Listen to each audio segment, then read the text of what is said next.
নাজেহাল গরমের পর এবার ঝমঝমিয়ে বৃষ্টি। দক্ষিণের জেলাগুলিতে অতি ভারী বৃষ্টির জেরে ঝাড়গ্রাম জেলার একাধিক কজওয়ে ও সেতু জলের তলায়। ভৈরব, বাঁকি ও তারাফেনী নদীর জলস্তর বৃদ্ধি। একাধিক গ্রাম জলের তলায়, যোগাযোগ বিচ্ছিন্ন বিন্দাধরা, বাসাঝুরি, কড়াসাই, ঢোলভাঙা, কুইলা, করাতশাল, ভদ্রপাল সহ 15টি গ্রামের যোগাযোগ বিচ্ছিন্ন হয়েছে বিনপুর ও লালগড়ের সাথে।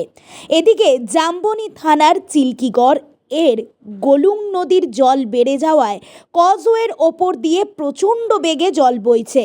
ফলে চিল্কিগড়ের সাথে জামবনি ও ঝাড়গ্রামের যোগাযোগ বিচ্ছিন্ন হয়ে পড়েছে।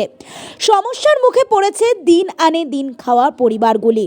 শুধু কজওয়ে নয়, এছাড়াও একাধিক জায়গার ওপর বইছে জল।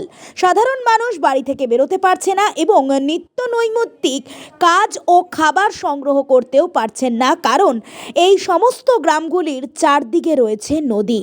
তাই এখন উভয় সংকট অবস্থা এই সকল গ্রামগুলির। এই মুহূর্তে অবস্থা মানে যতবারই বর্ষা হচ্ছে আমাদের জামবনির সাইডে এবং চিলকারি বাসা হসপিটাল আছে, আমাদের যোগাযোগ সম্পূর্ণই বিচ্ছিন্ন হয়ে যায়।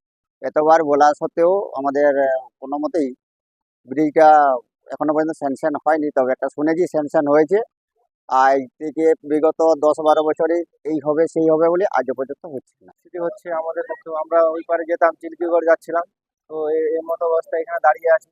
পুরোপুরি যোগাযোগ বিচ্ছিন্ন। এই রাস্তা থেকে কাউকে যাতায়াত করতে দিচ্ছে না। প্রশাসনের লোকরাও আছে, ওনারা গার্ড দিয়ে রেখেছেন যাতে করে এখানে কেউ না গিয়ে বিপদের সম্মুখীন হয়, ওই জন্য ওনারাও দুই সাইডেই গার্ড দিয়ে রেখেছেন।